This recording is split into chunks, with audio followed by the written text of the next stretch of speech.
Welcome everyone to our new episode of Italy In and Out. Today we have a special guest. We have Rachel. Hi Rachel, how are you? I'm good, thanks. How are you? Yeah, not bad, not bad. Can't complain. Still in lockdown, but getting there. Hopefully they can ease up like we did here in Italy. Yes, hopefully. Rachel, tell us a bit about yourself. Where are you from? Where do you live? And why are you living in Italy now? So I'm from Arizona. I'm American. I came to Italy to study abroad actually in 2005, which seems like a lifetime ago, a long time ago. And I was here for 6 months. I left and I was just obsessed with the idea of coming back. It was basically all that I could think about or do or even like focus on. And I worked for a few years to save up money so I could move back again. I moved here in 2008 to 2009.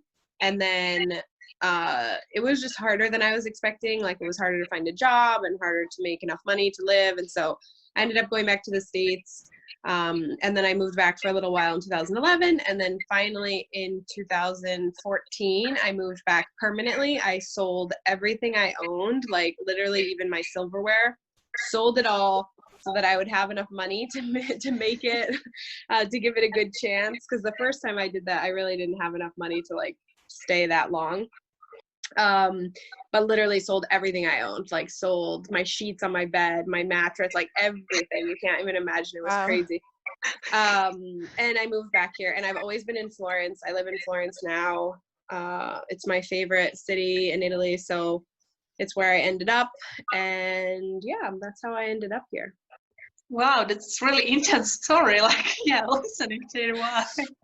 I'm sort of like a bulldozer when I get something in my mind to do. I'm like, I become like fixated on it, and sometimes it's good and sometimes it's bad. Italy was my fixation, and I did like everything in my power to make it happen. So here I am. There you go. You succeeded. Yeah, you did it. So in the end, yes. Yeah, it's excellent. But as we are here to speak a little bit about international couples and so on, so I would like to ask what were your first impressions regarding like Italians guy? Like what is the main difference between American ones and Italian ones? I love this question because this is a conversation I have often with my friends in the US that are like struggling being single. I always tell them, you guys need to come to Italy, you need to get an Italian guy. Because I dated American men. In fact, I'm divorced. I had an American husband. And I would never, ever, like after we broke up, I was like, I would never go back to dating an American. Now if you had enough of it. Yes. And I mean, not to rag on American guys, but unfortunately, I feel like they have a tendency to just like fall into some of the bad traps that we have in America, which is like an obsession with appearance. And obviously I'm generalizing hugely here. Not every American is like this, but there's a certain tendency to be very American, like on the bad sides of America. And instead I found Italian men, like they would always want to like take care of me and they would want to help me. And of course, again, hugely varies, of course there's like bad people here too, but I just love the like romance of an Italian man. There's nothing like it. Like I adore the language when they say things to you. It was romantic, amore, like it's just so like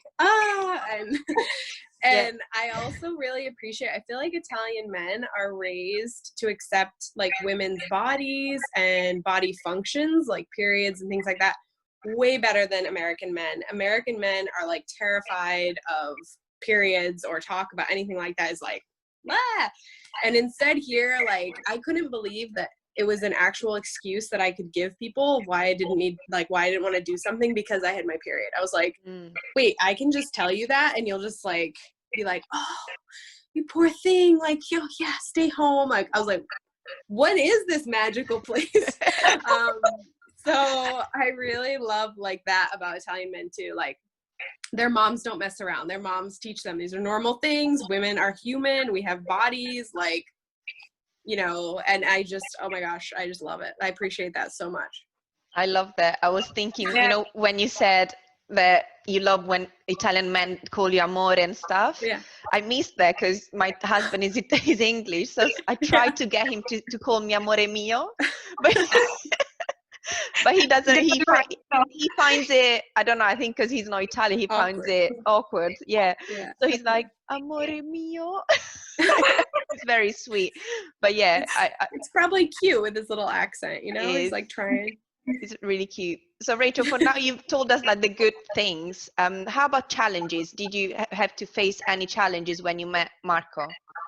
Yeah, I mean, Marco is amazing, and he is like literally the best human on this entire planet. Like, if there was ever a person who you wouldn't have problems with, it's him.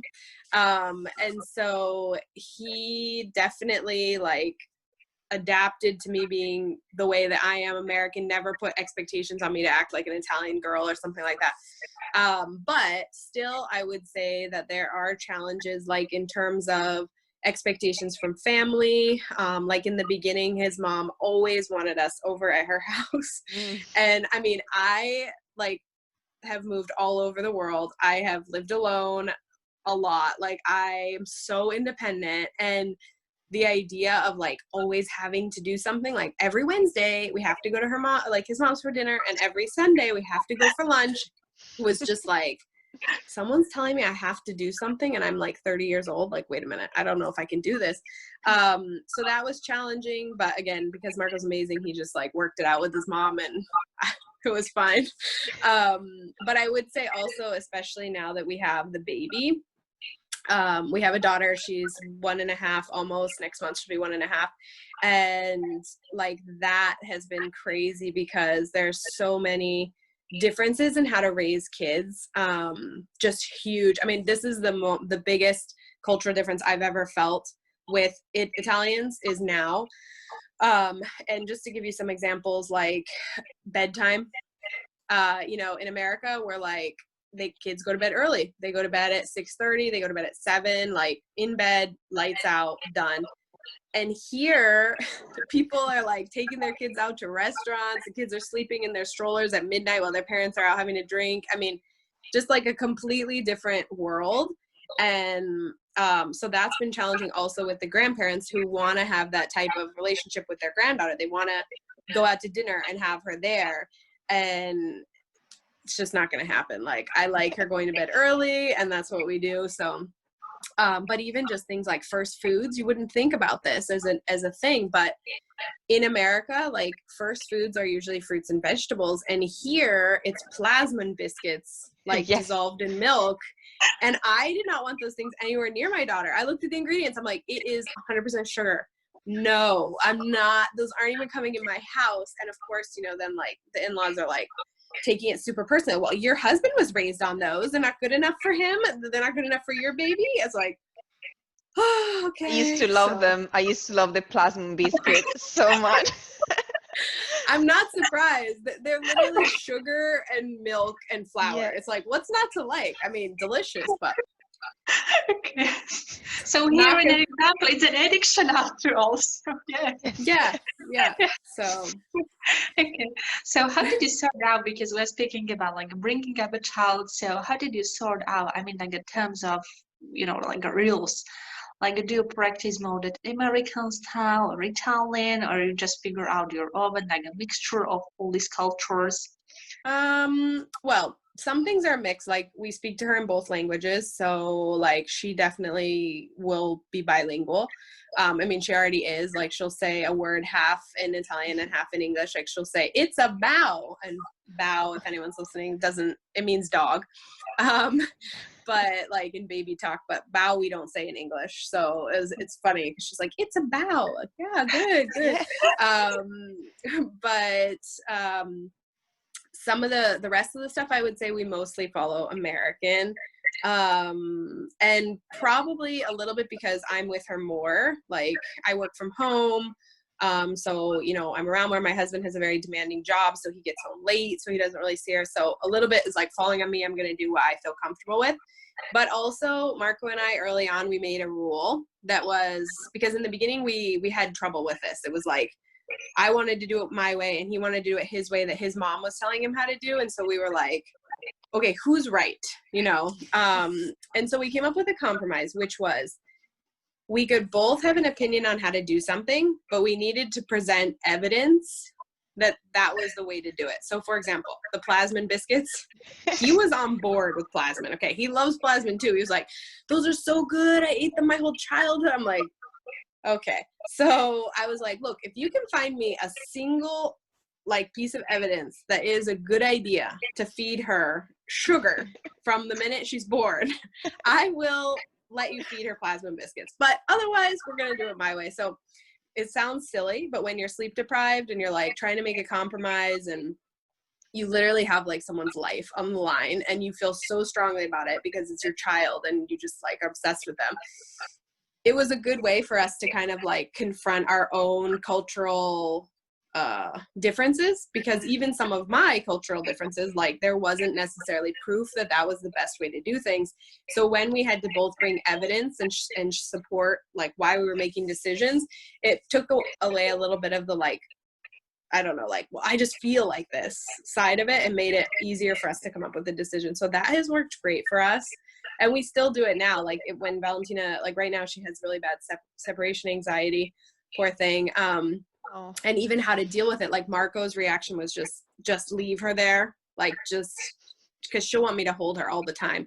Just ignore her, you know? And I'm like, it's so hard for me. And so I just want to pick her up. And I know that's like the American, like super coddly mom, like classic American mom. But he actually presented me with some evidence that if you give in, they keep doing it. And so I had to sort of like adjust myself. So it works. Great. This sounds like a great plan. I'll use it in the future if I ever have babies. You know what? It works for us. I don't know what other people will think, but it helped us bridge those cultural limits, because I think the cultural stuff blows up when you have a kid. I mean, it just becomes like little things suddenly become huge things. Yeah, absolutely. Mm-hmm. And Rachel, you were mentioning about your Marco's parents want to keep, you know, the cultural seeing Valentina in the evening at the restaurant. But how was it when you first met each other's family? It was good. Marco's parents are great. They were very like welcoming. I think that I was the first American they'd ever met. So they're a little bit like small town people, like simple. They've never been on an airplane, for example. So I think they were a little bit like nervous and intimidated. Marco and I make him retell me this story because I think it's so funny. He was listening to an interview of mine on the internet when we first started dating, and his mom walked in his room and was like, "What are you listening to?" And he's like, "Oh, it's this girl that I like," or whatever. And she was like, "What language is she speaking?" And he was like, "English." She was like, "No, you can't find a normal girl, like she's a normal girl." Yeah, like she was just like horrified, you know. And so yeah, they were very kind to me, but there was definitely this like, she's American, like what's going on? And my parents instead, Marco was super nervous to meet my parents, and my dad is like just a really classic American who talks like with just a super American accent, and Marco had the hardest time understanding him in the beginning. And so it was like he was really nervous, but my parents, you know, did the other side, which is like, instead of being quiet, they were like, "We bought you all this stuff. You have like presents when you get to our house." And like Marco's like, "Oh my God, I'm so not used to this level of attention." And so it was kind of funny. But in the end, now we both have really good relationships with our respective in-laws. So I can't complain. Yeah, excellent. So we're speaking about this cultural difference between your family, which are obviously pretty different. And what about you guys? Like, what was the biggest struggle, like, apart of raising a child, which is, you know? Yeah, that's a big one. Yeah, so yeah, okay. But what about you two as a couple? Between me and Marco? Yes. I would say probably, well, besides, Valentina is definitely number one. She'll always be the hardest thing to do interculturally.